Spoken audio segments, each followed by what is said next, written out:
Hi! Saturday morning எடுத்த cooking vlog தான் வந்து இன்றைக்கி உங்ககிட்ட நான் ஷேர் பண்ண போகிறேன். ஸோ ஃப்ரைடே பார்த்திங்கன்னா வந்து ஆஃபீஸ் போயிட்டு வந்துட்டேன். ஏர்லி மார்னிங் தான் வந்து வந்திருந்தேன்னா சரி வீக்கெண்ட்னால் வந்து குக் பண்ணலாம் அப்படின்னு சொல்லிட்டு வந்துட்டேன்.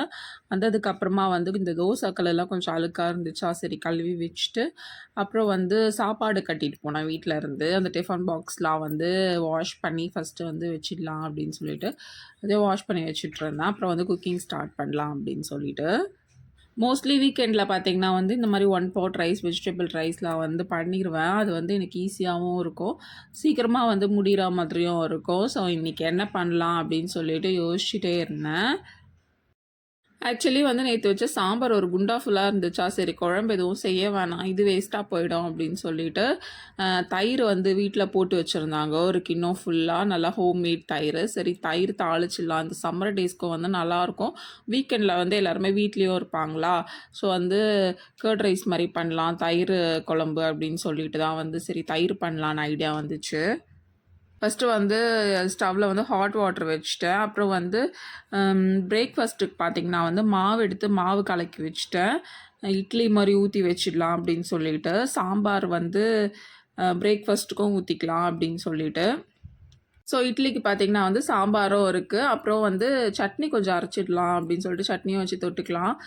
இட்லி சாம்பார் சட்னி சாப்பிட்டுக்கலாம் அப்படின்னு சொல்லிட்டு தான் வந்து ப்ரிப்பேர் பண்ணிகிட்ருந்தேன். மாவுலாம் வந்து தண்ணி ஊற்றி நல்லா வந்து கலக்கி வச்சுட்டேன் சால்ட் போட்டு. அண்ட் வந்து கர்ட் ரைஸ்க்கு வந்து பொட்டேட்டோ ஃப்ரை மாதிரி பண்ணலாம் அப்படின்னு சொல்லிட்டு உருளைக்கிழங்கு வந்து எடுத்து பீல் பண்ணிட்டேன். இந்த மாதிரி வந்து க்யூப்ஸாக வந்து கட் பண்ணிக்கிட்டேன். யாருக்கெல்லாம் வந்து இந்த curd rice and potato fry வந்து காம்பினேஷன் பிடிக்கும்னு சொல்லிட்டு சொல்லுங்கள். எனக்கு வந்து ரொம்பவே பிடிக்கும். Very satisfied food. ரொம்ப லைட்டாக இருக்கும். இந்த சம்மருக்கு வந்து நல்லாவே இருக்கும். நல்லா சீக்கிரமாக டைஜஸ்ட்டும் ஆகும். பொட்டேட்டோ வந்து பார்த்திங்கன்னா எப்படி செஞ்சாலுமே நல்லாயிருக்கும். எப்படி பண்ணாலுமே அந்த டேஸ்ட் வந்து கொடுக்கும். இந்த ஃப்ரெஞ்ச் ஃப்ரைஸ் மாதிரி பண்ணால் வந்து டேஸ்ட்டாகவும் இருக்கும். அப்புறம் வந்து ரவுண்டாக சிப்ஸ் மாதிரி போட்டு வறுத்தாலும் டேஸ்ட்டாக இருக்கும். இந்த மாதிரி பண்ணாலும் வந்து அது ஒரு தனி டேஸ்ட் கொடுக்கும். அண்ட் வந்து எல்லாத்துக்குமே வந்து இது நல்லா ஒத்து போகும். சாம்பார், ரசம் எல்லாத்துக்குமே. ஆல்ரெடி நேற்று செஞ்ச வாழைத்தண்டு வேறு ஒரு கிண்ணம் ஃபுல்லாக இருந்துச்சா, அப்புறம் வந்து ஒரு குண்டா ஃபுல்லாக வேறு சாம்பார் இருந்துச்சு.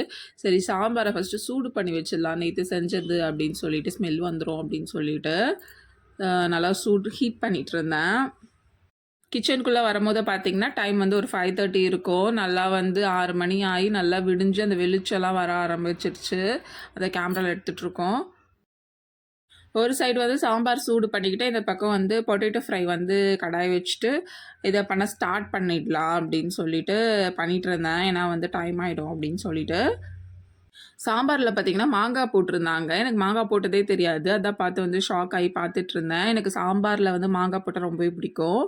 ஸோ இந்த பொட்டேட்டோ ஃப்ரை எப்படி பண்ணுறதுன்னு பார்த்தீங்கன்னா, கடாய் வச்சுட்டேன், ஆயில் ஊற்றிட்டேன், அப்புறம் வந்து கொஞ்சமாக வந்து சீரகம் போட்டுக்கிட்டேன், அப்புறம் வந்து கடுகு போட்டுக்கிட்டேன். கடுகு போட்டுட்டு பார்த்தீங்கன்னா, ஒரு 10 அடி தள்ளியே இருப்பேன். நான் வந்து அது வெடிச்சிரும் அப்படின்னு சொல்லிட்டு. கடுகு போட்டுட்டு, அப்புறம் வந்து பொட்டேட்டோ போட்டு சாட்டே பண்ணணும். உருளைக்கிழங்கு போட்டுட்டு பார்த்திங்கன்னா வந்து அந்த எண்ணெயிலே வந்து அது நல்லா வேக விடணும். தண்ணியே வந்து ஆட் பண்ணக்கூடாது. லைட்டாக சால்ட் மட்டும் வந்து டேஸ்ட்டுக்கு ஏற்ற மாதிரி ஆட் பண்ணிக்கலாம். ஸோ இதில் பார்த்திங்கன்னா எப்படி எப்படி பண்ணணும்னு சொல்லிட்டு இருந்தேன். அது வந்து வாய்ஸ் மைல்டாக கேட்டுச்சா சரி வாய்ஸ் ஓவரே கொடுத்துடலான்னு சொல்லிட்டு தான் கொடுத்துட்ருக்கேன். சரி பிரேக்ஃபாஸ்ட்டுக்கு வந்து மாவு ஆல்ரெடி கலக்கி வச்சுருந்தேன் இல்லையா, அது வந்து அந்த பிளேட் எடுத்து எண்ணெய்லாம் தடவி அந்த இட்லி பாத்திரத்தில் வச்சிடலான்னு சொல்லிட்டு கடகடன்னு எண்ணெய் தடவி நல்லா மிக்ஸ் பண்ணிவிட்டு அந்த பேட்டரை வந்து அதில் ஊற்றிட்டு இருந்தேன். எங்கள் வீட்டில் பார்த்திங்கன்னா மோஸ்ட்டாக வந்து எல்லாருக்குமே தோசை ரொம்ப பிடிக்கும். ஆனால் வந்து எனக்கு வந்து இட்லி தான் பிடிக்கும். ஏன்னா எங்கள் வீட்டில் வந்து இட்லி சாஃப்டாக நல்லா வந்து மெத்து மெத்துன்னு செய்வாங்களாம். ஆனால் வந்து தோசையும் பிடிக்கும். பட் ஆனால் வந்து இட்லி ரொம்ப ரொம்ப பிடிக்கும். 3 வேளை இட்லி வச்சா கூட சாப்பிடுவேன். ஒரு குருமா மாதிரி செஞ்சு தருவாங்க. அப்புறம் வந்து சிக்கன் குழம்பு அது மாதிரிலாம் செஞ்சால் சூப்பராக வந்து செம்மையாக இருக்கும் டேஸ்ட்டு. அப்புறம் வந்து நல்லாவே வந்து நான் சாப்பிடுவேன். இட்லிலாம் எனக்கு ரொம்பவே பிடிக்கும். இட்லி உப்புமாவும் பிடிக்கும். உருளைக்கிழங்கு வந்து எண்ணெயில் போட்டு நல்லா வந்து உப்பு போட்டு மூடி வச்சுட்டு இருந்தோம்ல, நல்லா வந்து இப்போ வெந்துருச்சு. அதை வந்து நல்லா திருப்பி திருப்பி போட்டுகிட்டே இருக்கணும், இல்லைனா அடி பிடிச்சிரும். இதில் வந்து கொஞ்சமாக வந்து இந்த மிளகாய் தூள் வந்து தனியாத்தூள் வேணுன்னா ஆட் பண்ணிக்கலாம். நான் வந்து குழம்பு மிளகாய் தூள் ஆட் பண்ணிவிட்டு நல்லா வந்து மிக்ஸ் பண்ணி விட்டுட்டே இருக்கணும், அவ்வளோதான். அப்புறம் இட்லிக்கு பார்த்திங்கன்னா சட்னி ரெடி பண்ணிடலாம் அப்படின்னு சொல்லிட்டு இன்க்ரீடியன்ஸ்லாம் வந்து எடுத்துகிட்டு இருந்தேன். பச்சை மிளகா, அப்புறம் கொத்தமல்லி, கருவேப்பிலை, தேங்காய் அதெல்லாம். ஸோ தேங்காய் சட்னினால தேங்காய் இல்லன்னு சொல்லிட்டு நெனச்சேன். ஒண்ணு போய் எடுத்து உடைச்சுட்டு வா அப்படின்னு சொல்லிட்டு ஹஸ்பண்ட் கிட்ட சொல்லிட்டு இருந்தேன். பார்த்தா வந்து உடைச்ச தேங்காவே வந்து ஆல்ரெடி ஃப்ரிட்ஜ்ல வச்சிருந்தாங்க. நல்ல வேளை உடைக்க தேவையில்ல அப்படின்னு சொல்லிட்டு அதைய எடுத்து கட் பண்ணிட்டு இருந்தேன். தேங்காய்லாம் நான் உடைச்சதும் இல்ல. அத நோண்டி கூட எடுத்துருக்கேன். ஆனா நோண்டுறதும் ஒரு பெரிய கஷ்டமான டாஸ்க் தான். பட் ஆனா வந்து உடைக்கிறது அத விட கஷ்டம். அதுக்கு பெரிய வந்து அந்த சக்திலாம் வேணும். உடைச்சதே இல்ல. ஏதாச்சும் கையில கீறிப்பேன் அப்படின்னு சொல்லிட்டு வீட்லயும் தரமாட்டாங்க. போய் நான் வந்து வாலண்டரா எடுத்து உடைச்சதும் இல்ல. அண்ட் இந்த தேங்காவ பார்த்த உடனே சடனா வந்து இந்த தேங்காய் பால் பிசினஸ் வந்து ரீசென்ட்டா வந்து செம்ம வைரலா போயிட்டுருக்கு. எல்லாரும் அத பார்த்து அப்படியே காப்பி பண்ணி இந்த தேங்காய் பால்லாம் வந்து வச்சு விக்கிறாங்க. ஆனா நெறைய பேர் வந்து தேங்காய் பால் வந்து உடம்புக்கு பெனிஃபிட் அப்படின்னு சொல்றாங்க. சில பேர் வந்து சில பேருக்கு செட் ஆகாது அப்படின்னு சொல்லிட்டு சொல்றாங்க. வாட்டெவர் எனக்கு வந்து தேங்காய் பால் வந்து ரொம்பவே பிடிக்கும். ஆனா வந்து ஹெல்த் பெனிஃபிட்ஸும் வந்து அதில கொஞ்சம் நல்லாவே இருக்கு. ஆனா வந்து நெறைய ஃபேட்டு, ஹெல்தி கொலஸ்ட்ராலும் வந்து இருக்கு. இதெல்லாம் வந்து கண்டிப்பா வந்து இன்டேக் பண்ணணும். ஏதாச்சும் ஒரு டிஷ்ஷஸ்ல கூட கோக்னட் வந்து ஆட் பண்ணி நம்ம சாப்பிட்டுக்கலாம். இந்த கோக்னட் மில்க் வந்து குடிக்கலனாலும். இந்த சம்மருக்கு பார்த்தீங்கன்னா, அது வந்து ஏதாச்சும் குடிச்சு ஹைட்ரேட்டடா வச்சுக்கணும் போல. இந்த மாரி லெமன் ஜூஸ், அப்புறம் மோரு, அது மாரி கர்ட் அப்படின்னு சொல்லிட்டு இப்படிதான் வந்து சாப்பிட முடியுது. ஆக்சுவலா சாப்பிடவே வந்து புடிக்க மாட்டேங்குது. ரொம்ப வந்து ஹீட் ப்ரொடியூஸ் பண்ணுதுல. என்னோட ஃபேஸ்லாம் பார்த்தீங்கன்னா வந்து ஹீட் பால்ஸ் மாரி வேற வந்துட்டு இருந்தது. நீங்களும் வந்து ஹைட்ரேட்டடா இருங்க. நெறைய தண்ணி குடிங்க. ஹீட் ஸ்ட்ரோக் வேற வருதுன்னு சொல்லிட்டு சொல்றாங்க. என்ன பண்றதுன்னே தெரியல. ஏதாவது தாங்கி தான் ஆகணும். எப்பதான் வின்டர் சீசன் வருமோன்ட்டு இருக்கு எனக்கு. சீரியஸ்லி வந்து இந்த இட்லி வெந்துருச்சான்னு அதுவும் பார்க்க தெரியாது கரெக்ட்டா. அடியில அந்த தண்ணிலாம் வந்து வத்தி போய் அந்த இட்லிலாம் வந்து ப்ரவுன் கலர்ல ஆகுற அளவுக்கு நான் வந்து வேக வச்சிருக்கேன். அப்புறம் சம்டைம்ஸ் வந்து நானே வந்து டைமர் வச்சுலாம் வந்து கரெக்ட்டா ஆஃப் பண்ணி விட்டுருவேன்.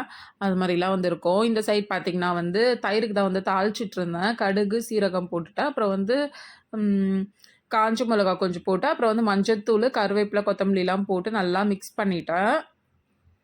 எனக்கு ஒயிட் கலர் தயிர் சாதமும் பிடிக்கும். அண்ட் வந்து இந்த மாரி மஞ்சத்தூள் போட்டு மஞ்ச கலர்ல செஞ்சு சாப்பிடுவோம்ல, அதுவும் வந்து எனக்கு ரொம்பவே பிடிக்கும். சூப்பராவே இருக்கும் அதோட டேஸ்ட்டு. நல்லா வந்து ஹோம்மேட் தயிர் வந்து ஃப்ரெஷ்ஷா கெட்டியா இருந்துச்சு. நல்லா அதில போட்டு நல்லா மிக்ஸ் பண்ணிட்டு, கொஞ்சமா வந்து டேஸ்ட்டுக்கு வந்து சால்ட் போட்டு நல்லா தண்ணி ஊத்தி அந்த கன்சிஸ்டன்சிக்கு வந்து வர வச்சுட்ருந்தேன். இது வந்து பார்த்தீங்கன்னா வந்து சுட சுட சுட சாதத்தில போட்டுட்டு, இந்த கர்டு, தயிர் சாதம் தயிர் வந்து ஊத்திட்டு, பொட்டேட்டோ ஃப்ரை வச்சு சாப்பிட்டா செம்மையா இருக்கும். அது கூட வந்து இந்த ஊறுகாய் மொளகா சொல்லுவாங்கல்ல, மோர் மொளகா, அதெல்லாம் வந்து வச்சு சாப்பிட்டா வந்து அப்படியே ஹெவன் மாரி இருக்கும் அந்த ஃபுட்டு. அ ஈக்குவலா அந்த பிரியாணி லெவலுக்கு அத விட நல்லா சாட்டிஸ்ஃபையிங்கா இருக்கும். அடிச்சுக்கவே முடியாது. அந்த சம்மர் டேஸ்ல ரொம்பவே நல்லாயிருக்கும். சட்னிக்கு பார்த்தீங்கன்னா வந்து உடைச்ச கடலலாம் எடுத்துட்டேன். அதில வந்து பச்சை மிளகா வந்து கம்மியா வந்து காரத்துக்கு வந்து எவ்வளோ வேணுமோ வந்து கரெக்ட்டா வந்து ஒரு 2 பச்சை மிளகா போட்டுட்டு, அப்புறம் வந்து தேங்காவும் போட்டுக்கிட்டேன். இதில ஏதோ ஒண்ணு மிஸ் பண்ணிட்டேன் அப்படின்னு சொல்லிட்டு யோசிச்சுட்டு இருந்தேன். இப்ப தான் தெரியுது. பார்த்தீங்கன்னா வந்து இந்த கார்லிக் ஒரு 2 கொஞ்சம் ஆட் பண்ணுவாங்க. ஸோ அது மறந்துட்டேன் போல. போட்டு அரைச்சுட்டேன். ஸோ இதில வந்து பார்த்தீங்கன்னா வந்து தண்ணி வேணும்னா தண்ணி கொஞ்சம் ஆட் பண்ணிக்கலாம். நான் வந்து பச்சை தண்ணியா ஆட் பண்ணாம, கொஞ்சம் வந்து வார்ம் வாட்டரா வந்து கொஞ்சம் வார்ம் பண்ணி ஆட் பண்ணா வந்து அந்த சட்னி வந்து கெட்டு போகாது சீக்கிரமா. இது வந்து எங்க அம்மா சொல்லிக் குடுத்தாங்க. ஸோ இந்த ட்ரிக்ஸ் வந்து நான் ஃபாலோ பண்ணிக்கிறேன். ஸோ லாஸ்ட்டா வந்து இந்த கடுகு, அதிலும் சீரகம், அப்புறம் வந்து கருவேப்பிலலாம் போட்டு தாளிச்சு அதில கொட்டும்போது அந்த அரோமா, அந்த ஃப்ளேவர்லாம் வந்து செம்மையா இருக்கும். யாருக்கெல்லாம் வந்து இது பிடிக்கும்னு சொல்லிட்டு சொல்லுங்க. இப்ப வந்து லஞ்ச், பிரேக்ஃபாஸ்ட் 2மே வந்து காலையிலேயே கம்ப்ளீட் பண்ணியாச்சு. என்னென்ன இருக்குன்னு பார்த்தீங்கன்னா வந்து பொட்டேட்டோ ஃப்ரை வந்து பண்ணியாச்சு. பொட்டேட்டோ பொரியல் மாதிரியும் வச்சுக்கலாம். அண்ட் வந்து இட்லிக்கு வந்து சட்னி அரைச்சு வச்சாச்சு. அந்த குண்டான்ல பார்த்தீங்கன்னா வந்து சாம்பார் இருக்கு. குண்டான் ஃபுல்லா. சாரி இது தயிரா? தயிர் இருக்கு. 1 கிலோ ஃபுல்லா. அண்ட் வந்து அந்த வாழைத்தண்டு கூட்டு இருக்கு. அப்புறம் வந்து சுண்டக்காய் குழம்பு வந்து முந்தா நேத்து வச்சிருந்தாங்க. அந்த சுண்டக்காய் குழம்பும் கொஞ்சம் இருந்துச்சு. ஸோ இது வந்து சாம்பாரு. சாம்பார் கொஞ்சம் இருந்துச்சு. என்ன வேணுமோ என்ன போட்டு சாப்பிட வேண்டியது தான். ஸோ அவ்வளோதான். சாட்டர்டே வந்து ஃபுட் வந்து இப்படி தான் வந்து இருந்துச்சு. ஸோ வந்து என்னோட வேலை வந்து ஆல்மோஸ்ட் முடிஞ்சிச்சு. எனக்கும் வந்து தூக்கம் வர ஆரம்பிச்சுச்சு. நான் டயர்ட் ஆயிட்டேன். நான் போயிட்டு ஃப்ரெஷ் அப் ஆயிட்டு அவ்வளோதான் வந்து தூங்க போயிடுவேன். இன்னொரு ஒரு குக்கிங் விளாக் இல்லைனா வந்து ஒரு பியூட்டிஃபுல்லான விளாகில் பார்க்கலாம். பாய்.